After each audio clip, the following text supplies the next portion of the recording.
First at 4, breaking news from Shelby Township. The police chief faces a public hearing after inflammatory remarks on social media. We're live. Governor Whitmer has loosened the lockdown restrictions that affect our children, what it means for overnight camps and also for school sports. Kim?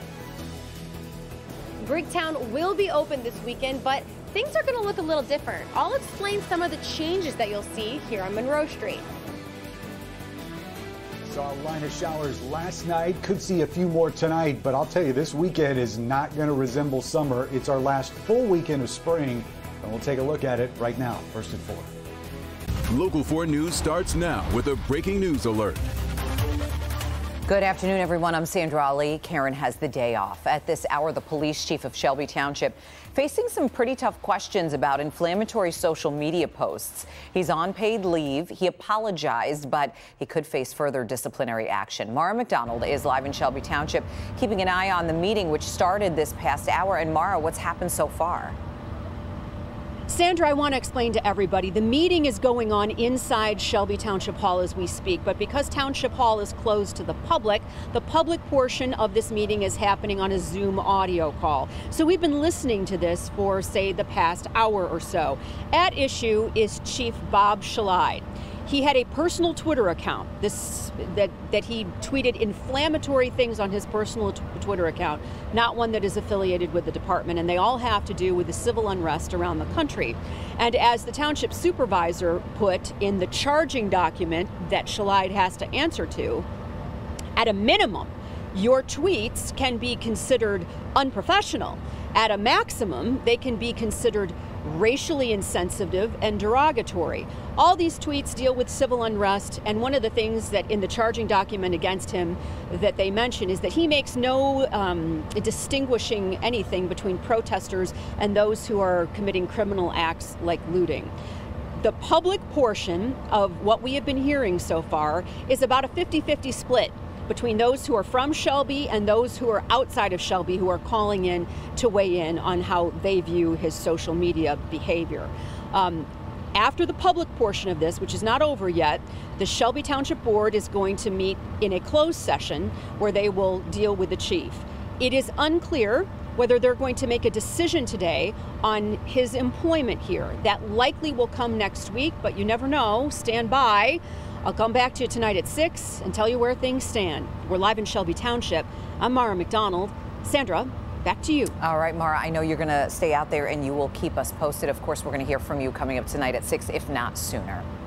Over in Warren, the fallout continues from the confrontation between a white police officer and an African-American delivery driver. Today, local activists met with the police commissioner there, Bill Dwyer.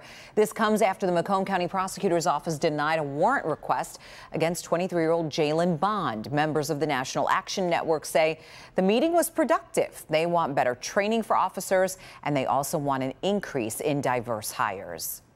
We put those issues on the table, and we made sure we let them know that it is a shame on Warren Police Department to have 200 officers and only 6 African-American officers. They need to do everything in their power, one, to diversify their police officer.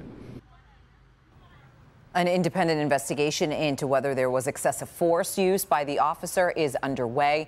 The officer involved in the confrontation remains on paid leave. More protests are taking place across Metro Detroit for racial equality and to support victims of police brutality. This morning, students from the Detroit Academy of the Arts and Sciences took to the streets in solidarity. They marched from the school to Hart Plaza in downtown Detroit. Protesters also marched in the streets of St. Clair Shores. This afternoon's protest was organized by members of the Black Lives Matter movement. Several marches are scheduled for this afternoon, including one in Keego Harbor and another one in Grosse Pointe. The markets are making a bit of a comeback today on this Friday after a big drop we showed you yesterday, Thursday. The Dow Jones dropped more than 1,800 points yesterday. That was the market's worst day since March. And now if you look at your screen, you can see the Dow is up 477 points as the markets close today, again on this Friday. Big news for families from Governor Whitmer today. She says she is lifting some of the restrictions on summer camps and also sports activities.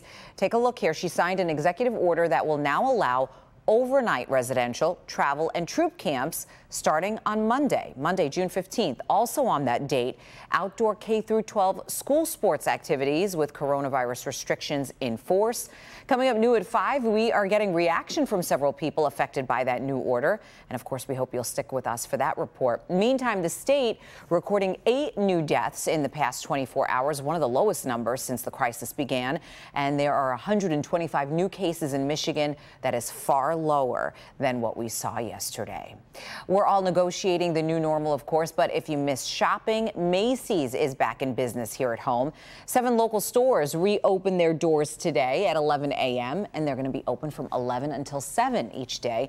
You will see some new safety precautions when you're inside. Associates will be wearing face masks, plexiglass at some registers, and hand sanitizing stations. Now, if you don't want to go inside, contact-free curbside pickup is also available. We do have a list of the stores and much more information posted for you on the Reopening Michigan page at clickondetroit.com. Restaurants across Michigan have been reopening all week long, but we know it isn't always easy. Some districts, like Detroit's Greektown, are known for being jam-packed with fun-loving crowds. Kim DiGiulio takes us there to show us the tricky balancing act now between good times and social distancing. As Michigan reopens, many restaurants are taking things slow. Here in Greektown, 18 bars and restaurants have opened again with new safety guidelines in place. When you think Greektown, socially distant probably doesn't come to mind. It's just like opening a restaurant all over again. Tasso Tepsis, who owns Astoria Pastry Shop and Red Smoke Barbecue, is easing back in. Astoria reopened today. Red Smoke reopened for carry-out only. He says his employees are ready to get back to work. I'm excited. I'm very excited. I'm really excited. Things will be different for workers like Asia, but she says they're ready to serve Greektown with new safety measures in place, like these glass barriers at each register. This is what we've been doing anyway, washing our hands and staying safe, so now we just got to add a little extra precaution. Tasso says his businesses have lost tens of thousands of dollars, and even though Greektown has reopened, with capacity restrictions, instead of 350 people, tonight we'll probably have around 100 people. Businesses will continue to lose money. Yeah, we're losing money from Golden Fleece, we're losing money from Exodus, and we're remodeling an entire building essentially.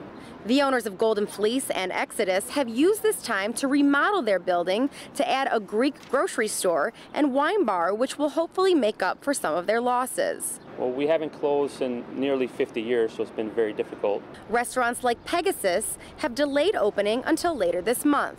Without the, tigers and perhaps the lions, I'm not sure if they're going to be reopening without fans, but that's deeply going to affect our district. The district does remain hopeful that things will eventually pick back up. For now, they're happy to at least have the option to serve their customers. Even if we do 50% of the business that we do, even 40%, that's enough to pay our bills, and we'll get there. While majority of bars and restaurants here have reopened, you can see the closed sign on Wahlburgers. Five Guys also remains closed. I'm told that these restaurants are going to see how things go here before deciding to reopen. In Greektown, I'm Kim DiGiulio, Local 4. There's no doubt it'll be a very comfortable weekend if you do choose to head out to Greektown or really anywhere else this weekend. Ben Bailey is standing by with the first forecast. Looking good, Ben.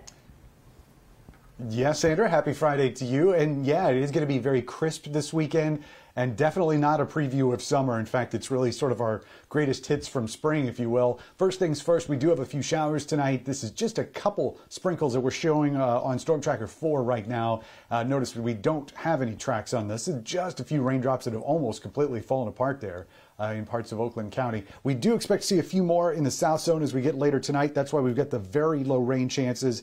Then they go to nil shortly after sunset, and they're going to stay that way possibly until next weekend. 68 Saturday, 71 Sunday.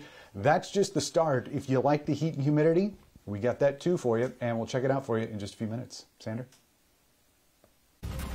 Thank you, Ben. Breaking news now just in from Washington Township, where about 1,000 protesters have gathered near the so-called Romeo Rock. Take a look here, a live look. You're looking at where folks are gathered there. This is at that nearby park. That rock, as we've been telling you, has been under a very watchful eye after a back and forth between people spraying Black Lives Matter and then others then replacing it with a racist message. There were already plans to try to move that rock because of a new business development, but those plans are now being sped up. It's become a pretty heated situation out there. We've been following it for you. Our Priya Mann is going to have a live report coming up for you here at 5 o'clock.